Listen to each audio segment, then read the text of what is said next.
ಭಿಕ್ಷಾಲಯ ಅಂತ ಕರೀತಾರ. ಹಳೆ ಹೆಸರು ಭಿಕ್ಷಾಲಯ, ಇವಾಗ ಭಿಕ್ಷಾಲಯ ಅಂತಾಗಿದೆ. ಮಂತ್ರಾಲಯಕ್ಕೆ ಹೋಗಿ ಬಂದ್ರ ನೀವೆಲ್ಲಾರು? ಮಂತ್ರಾಲಯದ ಹಳೆ ಹೆಸರು ಮಾಂಚಾಲಯ, ಇವಾಗ ಮಂತ್ರಾಲಯ ಅಂತಾಗಿದೆ. ನೀವೆಲ್ಲ ಪೂಜ್ಯಾಯ ರಾಘವೇಂದ್ರಾಯ ಸತ್ಯ ಧರ್ಮ ರಥಾಯ ಚ ಭಜತಾಂ ಕಲ್ಪವೃಕ್ಷಾಯ ಮಂತ್ರ ಕೇಳಿದಿರಲ್ವಾ? ಆ ಮಂತ್ರ ಶುರುವಾಗಿದಂತಹ ಸ್ಥಳ ಜಾಗ ಇದು. ಆ ಮಂತ್ರ ಬರೆದಿದ್ದು ಮಹಾನುಭಾವರೇ ಅಪ್ಪಣ್ಣಾಚಾರ್ಯವರು.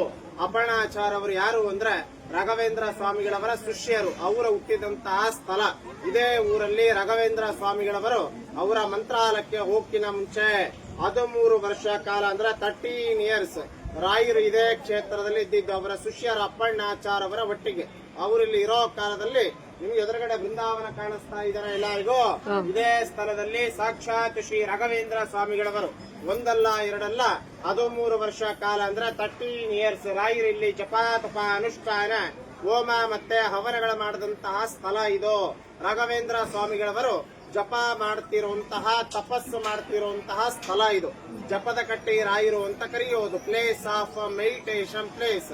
ರಾಘವೇಂದ್ರ ಸ್ವಾಮಿಗಳವರಿಗೆ ಪ್ರತಿನಿತ್ಯನೋ ಅವರಿಲ್ಲಿ ಊಟ ಮಾಡುವ ಸಮಯದಲ್ಲಿ ಅವರಿಗೆ ತುಂಬಾ ಇಷ್ಟವಾದ ಅವರ ಫೇವರೆಟ್ ಪದಾರ್ಥ ಬಂದು ಕಡಲೆಬೇಳೆ ಚಟ್ನಿ ಮತ್ತೆ ಮಸ್ತಿ ಕಡುಬು ಅಂತ ಬರ್ತದೆ. ಮಸ್ತಿ ಕಡುಬು ಅಂದ್ರೆ ನೀವು ಹಬ್ಬದಲ್ಲಿ ಗಣೇಶ ಚತುರ್ಥಿ ಗಣಪತಿ ಹಬ್ಬ ಬಂದಾಗ ದೇವರ ನೈವೇದ್ಯಕ್ಕೆ ಊರಣದ ಕಡುಬು ಅಂತ ಮಾಡ್ತೀರಿ.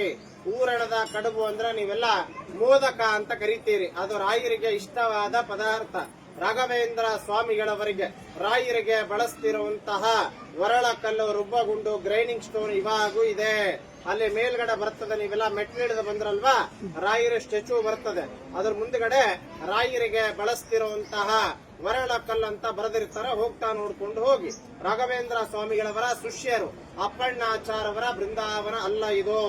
ರಾಯರ ಶಿಷ್ಯರ ಅಪ್ಪಣ್ಣಾಚಾರ್ಯವರ ಪ್ರತಿಷ್ಠಾಪನೆ ಮಾಡಿದಂತಹ ರಾಘವೇಂದ್ರ ಸ್ವಾಮಿಗಳವರ ಪ್ರಥಮ ಏಕಶಿಲಾ ಬೃಂದಾವನ. ಏಕಶಿಲಾ ಅಂತಂದ್ರೆ ಒಂದೇ ಶಿಲೆಯಲ್ಲಿ ಬೃಂದಾವನ ಕಟ್ಟಿದ್ದು, ಪ್ರತಿಷ್ಠಾಪನೆ ಮಾಡಿದ್ದು.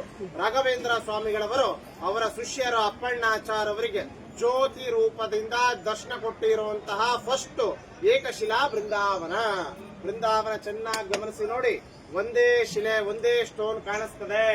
ಈ ತರ ನಿಮಗೆ ಬೃಂದಾವನ ಈ ಕ್ಷೇತ್ರದಲ್ಲಿ ಬಿಟ್ರೆ ನಿಮ್ಗೆಲ್ಲೂ ನೋಡ್ಲಿಕ್ಕೆ ಸಾಧ್ಯ ಇಲ್ಲ. ನೀವೆಲ್ಲ ಮಂತ್ರಾಲಯಕ್ಕೆ ಹೋಗಿ ರಾಯರ ದರ್ಶನ ಮಾಡ್ಕೊಂಡ್ ಬಂದ್ರಲ್ವಾ? ಮಂತ್ರಾಲಯದಲ್ಲಿ ಇರೋ ಬೃಂದಾವನಕ್ಕೂ ಇಲ್ಲಿ ಇರೋ ಬೃಂದಾವನಕ್ಕೂ ವ್ಯತ್ಯಾಸ ಏನು ಅಂತಂದ್ರೆ ರಾಘವೇಂದ್ರ ಸ್ವಾಮಿಗಳವರು ಸಜೀವವಾಗಿ ಜೀವಂತವಾಗಿ ಬೃಂದಾವನ ಪ್ರವೇಶ ಆಗಿದ್ದು ಮಂತ್ರಾಲಯದಲ್ಲಿ. ಇಲ್ಲಿಂದ ಹೋಗಿ ಅವರ ಬೃಂದಾವನ ಆಗ್ತಾರೆ. ಮಂತ್ರಾಲಯದಲ್ಲಿ ಇರೋ ಬೃಂದಾವನಕ್ಕೆ ನೀವೆಲ್ಲ ಏನಂತ ಕರಿತೀರಿ? ಜೀವ ಸಮಾಧಿ. ರಾಯರು ಐಕ್ಯ ಆಗಿದ್ದಂತ ಏನೇನೋ ಕರಿತೀರಿ. ಯಾರು ಹಾಗೆ ಕರಿಬಾರದು, ಬಳಸಬಾರದು. ಮೂಲ ಬೃಂದಾವನ ಅಂತ ಕರಿಬೇಕು. ಏನಂತ ಕರಿಬೇಕು? ರಾಯರ ಬೃಂದಾವನ ಆಗ್ಬೇಕಾದ್ರೆ ನಾನು ಈ ಕಲಿಯುಗದಲ್ಲಿ 700 ವರ್ಷ 700 ಇಯರ್ಸ್ ನಾನು ಬೃಂದಾವನ ಒಳಗಡೆ ದೇಹ ಬಿಟ್ಟು ಹೋಗಲ್ಲ. ಬೃಂದಾವನ ಒಳಗಿಂದರೆ ನಾನು ಬಂದಂತಹ ಯಾರು ನನ್ನ ಕ್ಷೇತ್ರಕ್ಕೆ ಬಂದು ಅವರ ಇಷ್ಟಾರ್ಥ ಸಿದ್ಧಿ, ಅವರ ಮನಸ್ಸು ಸಂಕಲ್ಪ ಮನಸ್ಸಲ್ಲಿ ಇಟ್ಕೊಂಡು ಬಂದು ನಾವು ರಾಯರ ಕ್ಷೇತ್ರದಲ್ಲಿ ಏನು ನಾವು ರಾಯರ ಹತ್ರ ಹೇಳ್ಕೊಂತೀವಿ, ಸಮರ್ಪಣೆ ಮಾಡ್ಕೊಂತೀವೋ ಅದು ನೀವು ಕೇಳಿದ್ದು ಕೇಳುವಂತಹ ಕೊಳ್ಳಿಕ್ಕೆ ಎಲ್ಲಾರ್ಗೂ ನಾ ಅನುಗ್ರಹ ಮಾಡ್ತೀನಿ ಅಂತ ಹೇಳಿ ಅವರ ಬೃಂದಾವನ ಆಗ್ತಾರೆ. ವರ್ಷಕ್ಕೆ ಒಂದು ಸಲ ರಾಘವೇಂದ್ರ ಸ್ವಾಮಿಗಳವರ ಬೃಂದಾವನ ಆಗಿದ್ದ ದಿವಸ ಬರ್ತದೆ ಆಗಸ್ಟ್ ತಿಂಗಳಲ್ಲಿ. ಆಗಸ್ಟ್ ತಿಂಗಳಿಗೆ ಪ್ರತಿ ವರ್ಷ ರಾಯರ ಬೃಂದಾವನ ಆಗಿದ್ದ ದಿವಸ ಬರ್ತದೆ. ಆಗಸ್ಟ್ ತಿಂಗಳಲ್ಲಿ ರಾಯರ ಆರಾಧನೆ ಅಂತ ಕರೀತಾರೆ. ಮೊನ್ನೆ ಆಗಸ್ಟ್ ತಿಂಗಳಿಗೆ ರಾಘವೇಂದ್ರ ಸ್ವಾಮಿಗಳವರ ಆರಾಧನೆ ಆಯ್ತು. ಎಷ್ಟನೇ ಆರಾಧನೆ ಅದು? 354 ವರ್ಷ ಆಯ್ತು ಅವರ ಬೃಂದಾವನ ಆಗಿ. ಮೊನ್ನೆ ಆಗಸ್ಟ್ ತಿಂಗಳಿಗೆ 354 ಇಯರ್ಸ್ ಆಯ್ತು. ಅವ್ರಿನ್ನ 346 ವರ್ಷ ಇರ್ತಾರೆ. ಹಂಗಾಗಿ ಮೂಲ ಬೃಂದಾವನ ಅಂತಾನೆ ಕರಿಬೇಕು. ಆ ಮೂಲ ಬೃಂದಾವನ ಆದ ಮೇಲೆ ರಾಘವೇಂದ್ರ ಸ್ವಾಮಿಗಳವರು ಅವರ ಶಿಷ್ಯರ ಅಪ್ಪಣ್ಣಾಚಾರ್ಯವರ ಕೈಯಲ್ಲಿ ಹೇಳಿ ಮಾಡಿಸಿಕೊಂಡಿರುವಂತಹ ಫಸ್ಟ್ ಏಕಶಿಲಾ ಬೃಂದಾವನ. ಮಂತ್ರಾಲಯದಲ್ಲಿ ಬೃಂದಾವನ ಆದ್ಮೇಲೆ ಇದೇ ಜಾಗದಲ್ಲಿ ಫಸ್ಟ್ ಏಕಶಿಲಾ ಬೃಂದಾವನ ಆಗಿದಂತಹ ಸ್ಥಳ. ನೀವು ಬಂದಿದಂತಹ ಈ ಜಾಗ, ಈ ಸ್ಥಳ ಮಾಮೂಲಿ ಕ್ಷೇತ್ರ ಅಲ್ಲ.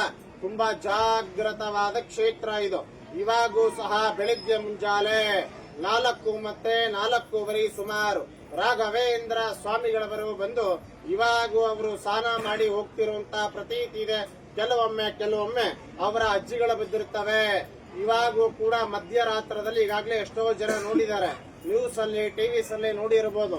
ಮಧ್ಯರಾತ್ರದಲ್ಲಿ ಮಂತ್ರಾಲಯ ಕ್ಷೇತ್ರ ಇಂತ ಒಂದು ಜ್ಯೋತಿ ರೂಪ ಈ ಬೃಂದಾವನ ಒಳಗಡೆ ಒಂದು ಜ್ಯೋತಿ ಪ್ರವೇಶ ಆಗ್ತದೆ ಅಂತ ಅಂದ್ರೆ ರಾಘವೇಂದ್ರ ಸ್ವಾಮಿಗಳವರ ಜ್ಯೋತಿ ರೂಪದಲ್ಲಿ ಇವಾಗೂ ಬರ್ತಾರೆ ಅಂತ.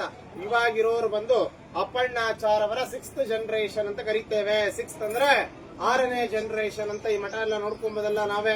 ಇಲ್ಲಿ ಏನು ವಿಶೇಷ ವೈಶಿಷ್ಟ್ಯ ಏನು ಅಂತಂದ್ರೆ ವಾರಕ್ಕೆ ಒಂದು ದಿವಸ ಶನಿವಾರ ಬರುತ್ತಲ್ವಾ, ಶನಿವಾರ ದಿವಸ ಈ ಕ್ಷೇತ್ರದಲ್ಲಿ ನಿಮ್ಮ ಕುಟುಂಬದಲ್ಲಿ ತಂದೆಗಾಗ್ಲಿ ತಾಯಿಗಾಗ್ಲಿ ಮಕ್ಕಳಿಗಾಗ್ಲಿ ಯಾರಿಗನ ಆರೋಗ್ಯ ಸಮಸ್ಯೆ, ಆರೋಗ್ಯದಲ್ಲಿ ತೊಂದರೆ ಇತ್ತು ಅಂದ್ರೆ ನಿಮ್ಮ ಮನೆಯಲ್ಲಿ ಕುಟುಂಬದಲ್ಲಿ ಸಂಸಾರದಲ್ಲಿ ಮನೆಯಲ್ಲಿ ನೆಮ್ಮದಿ ಶಾಂತಿ, ಮನೆಯಲ್ಲಿ ಕಿರಿಕಿರಿ ಬರೇ ಜಗಳ, ಮನೆಯಲ್ಲಿ ದುಡ್ಡು ನಿಲ್ತಾ ಇಲ್ಲ, ಹಣಕಾಸಿನ ತೊಂದರೆ, ನಿಮ್ಮ ಮಕ್ಕಳ ವಿದ್ಯಾಬುದ್ಧಿ, ಮಕ್ಕಳ ಎಜುಕೇಶನ್ ಪರವಾಗಿ, ಮಕ್ಕಳ ಜಾಬ್ ಆಗ್ಲಿ, ನಿಮ್ಮ ಉದ್ಯೋಗದಲ್ಲಿ ನಿಮ್ಮ ವ್ಯಾಪಾರದಲ್ಲಿ ನೀವು ಮಾಡೋ ವ್ಯವಹಾರದಲ್ಲಿ ಏನ ತೊಂದರೆಗಳು ಇತ್ತು ಅಂದ್ರೆ ನಿಮ್ಮ ಮನೆಯಲ್ಲಿ ಯಾರಿಗಾದ್ರೂ ಮದುವೆ ಆಗಿಲ್ಲ, ಕಲ್ಯಾಣ ಆಗಿ ಎಷ್ಟು ವರ್ಷ ಆಯ್ತು, ನಮಗಿನ್ನ ಮಕ್ಕಳ ಭಾಗ್ಯ ಇಲ್ಲ, ಸತ ಸಂತಾನ, ನಾಗದೋಷ, ಕಾಲಸರ್ಪದೋಷ, ಕುಜದೋಷ, ರಾಹು ದೋಷ, ಶತ್ರು ದೋಷ, ಬ್ಲಾಕ್ ಮ್ಯಾಜಿಕ್ ಪರವಾಗಿ ನೀವು ಯಾರ್ಯಾರು ರಾಯರ ಕ್ಷೇತ್ರದಲ್ಲಿ ಬಂದಾಗ ರಾಯರ ಪೂಜೆಗಳು ಮಾಡಿಸಿರ್ತೀರೋ ಅದು ಎಷ್ಟೇ ಪರ್ಸನಲ್ ಇದ್ರು ರಾಯರ ಹತ್ರ ಮುಚ್ಚಿಡಬಾರದು. ನಿಮ್ಮ ತಂದೆ ತಾಯಿ ಮಕ್ಕಳ ಬೇಡಿಕೆ ಸಹ ನಾವು ಬರ್ಕೊಂಡು ನೀವು ಅನ್ಕೊಂಡಿದ್ದಾಗಬೇಕು ಅಂತ ಸಾಕ್ಷಾತ್ ರಾಯರ ಬೃಂದಾವನ ಮುಂದ್ಗಡೆ ಸಂಕಲ್ಪ ಅರ್ಚನೆ ಮಾಡಿ ನಿಮ್ಮ ಹೆಸರ ಮೇಲೆ ಇಲ್ಲಿ ಹೋಮಗಳಾಗುತ್ತೆ. ಸುದರ್ಶನ ಹೋಮ, ನವಗ್ರಹ ಹೋಮ, ಧನ್ವಂತರಿ ಹೋಮ, ಮೃತ್ಯುಂಜಯ ಹೋಮ, ಮೃತ್ಯುಂಜಯ ಹೋಮ, ಲಕ್ಷ ಜಪ ನಡೀತದೆ. ಇಲ್ಲಿ ಎಷ್ಟೋ ಜನ ರಾಯರ ಕ್ಷೇತ್ರದಲ್ಲೇ ಬಂದು ಪೂಜೆ ಮಾಡಿಸಿ ಹೋಗಿ ಒಂದು 20-40 ದಿವಸದೊಳಗೆ